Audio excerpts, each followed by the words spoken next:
Hi everyone, welcome back. Today it's a good day because we're gonna start cooking. Hey! After all this time of looking at culinary techniques and how to cut vegetables, prepare them, tourner potatoes, bouquet garni, etc. This time is done. We've learned enough stuff and it is time for us to learn how to cook things. We're gonna learn basically the cooking methods used for French cooking. How to cook fish, how to cook meats, and other things. Today we're making one recipe and it's called the Navarin aux pommes. As some of you may know, it's a very classic lamb dish that's being served in a lot of French restaurants.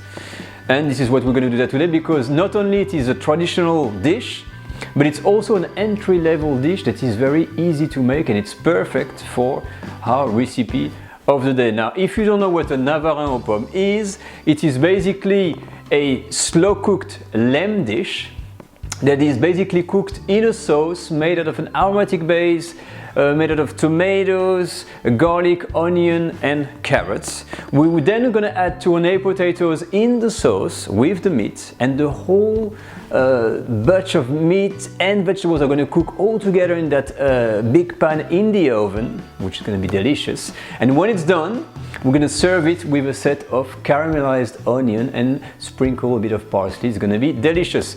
But let's not waste any more time. Let's jump in and start cooking out Navarin aux pommes.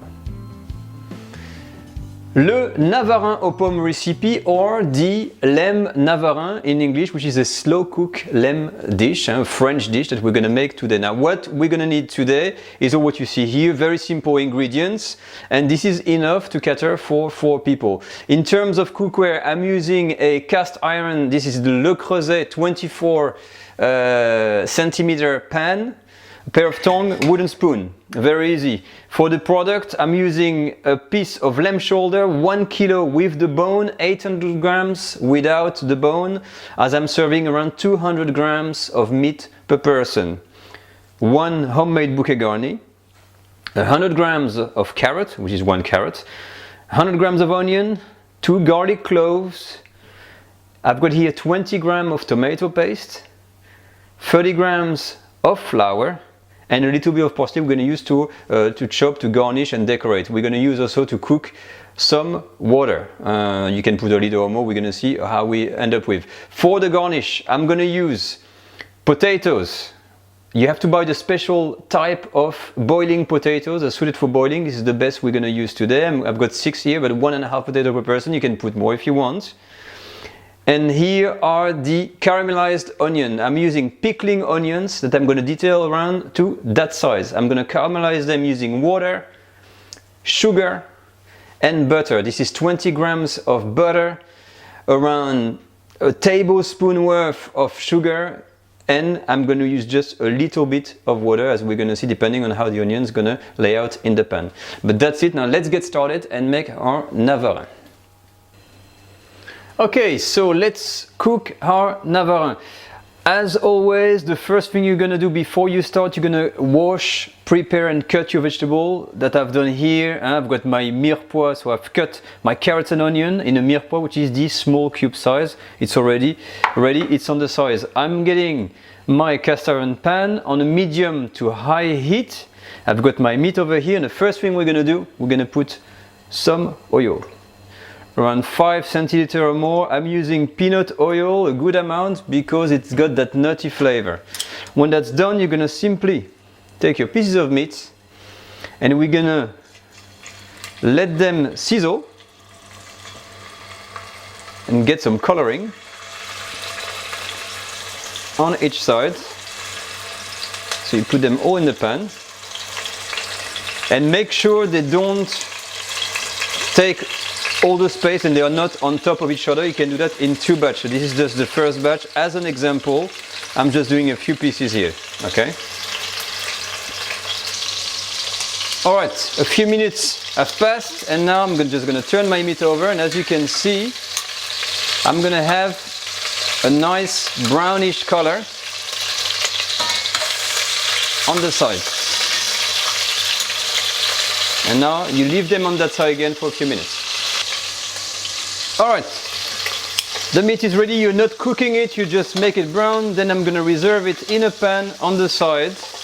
And when that's done, I'm just gonna start my second batch of meat. So you repeat the process until all of your meat is done. Alright, when your meat is done, it's all here. Basically, you're gonna remove the excess of fat, just leave all the caramelization of the meat juices, and you're gonna be adding your vegetables in. So the carrots and the onion. Alright? I'm adding on top a hinge of butter.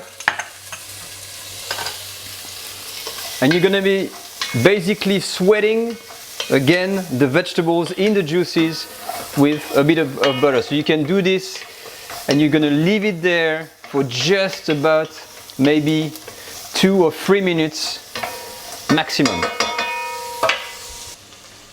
Alright, so 3 minutes later you're gonna add your meat back.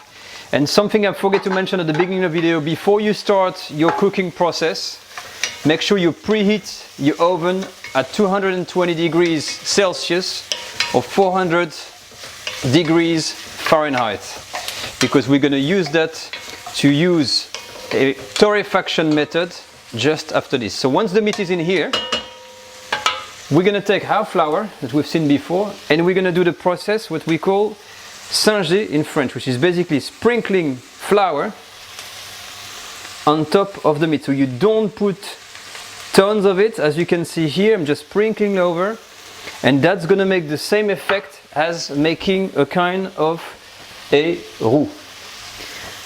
Alright, when you are at this stage, you take your pan and we're gonna put it in the oven for 5 minutes at 220 degrees Celsius. Okay, I've just taken my pan out of the oven and this is what you get. Alright, so you see a bit of flour, it's nice and brown, and my heat under my pan is now off. What I'm gonna do next, I'm gonna take my tomato puree and I'm just gonna mix all this and blend it nicely with the meat and the vegetables. So make sure you coat a bit everything. And this is what's gonna give you basically that kind of tomato base aromatic. Okay, so you can see the meat starts to have that nice color, and it's exactly what you want. When it's nicely coated, you don't need to overdo it. You can put your spoon on the side and you can now add your water. So when it comes to the water, you just add enough water to just cover the meat. So as you can see here, I'm not going to put anything more than that. When you're here, you put your heat back on high, and you're going to bring that mix to the boil. Alright, our mix is now boiling and it's time to add our last ingredient, which is the bouquet garni and the garlic. So already you can see here it starts to take shape. We've got that nice tomatoey color. I'm just going to add a few cloves of garlic, a freshly made bouquet garni. We're going to let it sink in, and on top of that we're going to add a little bit of seasoning, maybe a bit of salt, and of course some cracked pepper, which is always good.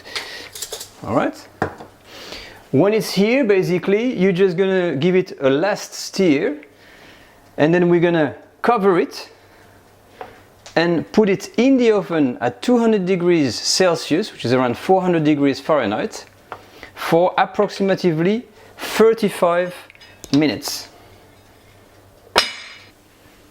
Alright, after 35 minutes, you take your pan off the oven and you should get that little stew already with a rather thick consistency.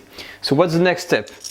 While this was cooking, I've blanched some tourné potato that I'm going to put in a new pan. So I'm taking my 6 potatoes that I've prepared. I've put in the explanation on the screen how to blanch potato. You store them in cold water, and when it boils you just stop them, and that's it. So I'm making a little setup here. I'm gonna get here my pieces of meat. I'm gonna take out of the pan, and basically one by one I'm gonna put just the meat in my pan. So I don't want to have any of the carrots and onion. When you're done, basically the next step consists of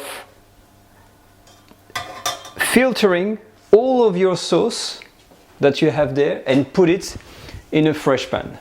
So I'll do this off the camera, and when it's done, I'll get back to you.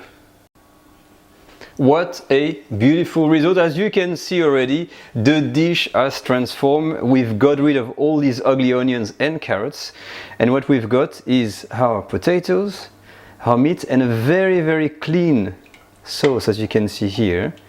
There's nothing to disturb it. But this is not finished. From here, what we're gonna do, basically, we're gonna turn the heat on.